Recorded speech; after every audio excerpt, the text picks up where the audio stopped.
TMZ.com.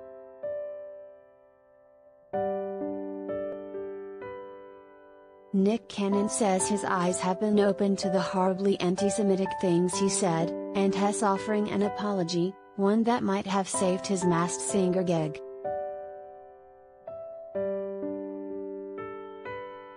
"24 hours after Viacom cut all ties with Nick for anti-Semitic remarks he made on his podcast, he says, "First and foremost, I extend my deepest and most sincere apologies to my Jewish sisters and brothers for the hurtful and divisive words that came out of my mouth during my interview with Richard Griffin."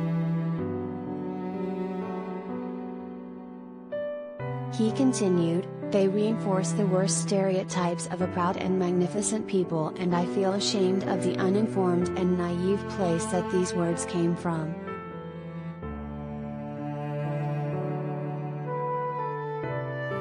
Document launch doc.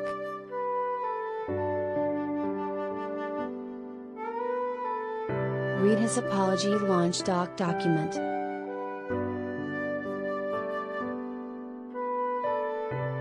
If you missed it, Nick defended Griffin, aka Professor Griff, ex-Public Enemy member, over comments he made in the late 80s about Jews spreading wickedness around the world.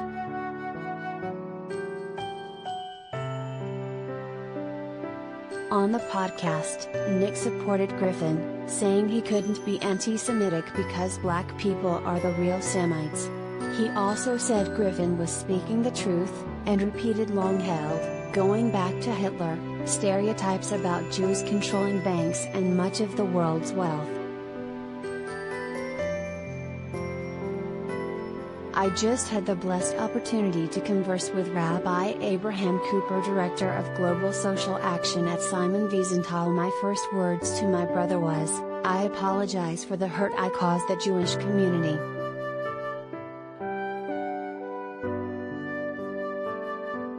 Nick Cannon, at Nick Cannon, July 16, 2020 at Nick Cannon.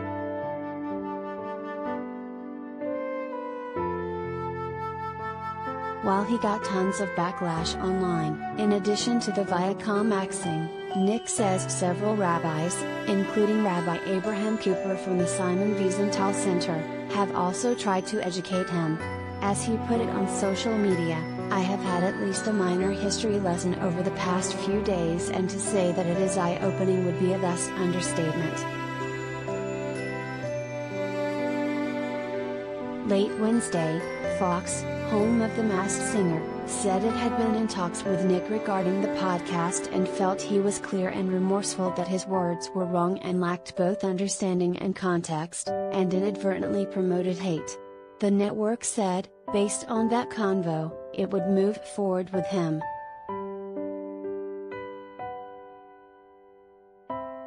Cannon also vowed he is now committed to strengthening the bond between Black and Jewish cultures going forward.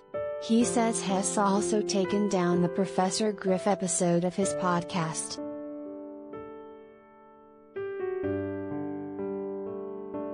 "I want to assure my Jewish friends, new and old, that this is only the beginning of my education. I am committed to deeper connections, more profound learning, and strengthening the bond between our two cultures today and every day going forward."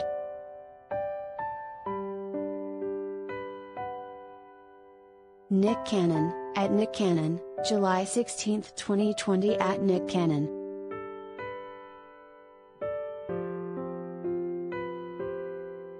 It's interesting, Viacom said Nick was unwilling to apologize when they contacted him about his podcast comments and, in fact, said that was a big part of why they were cutting ties.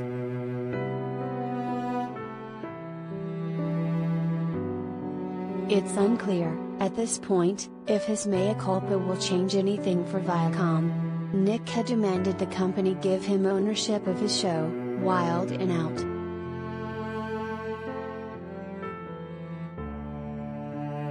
Gallery launch gallery.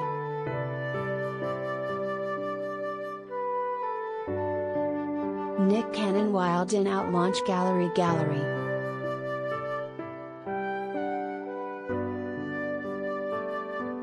Getty.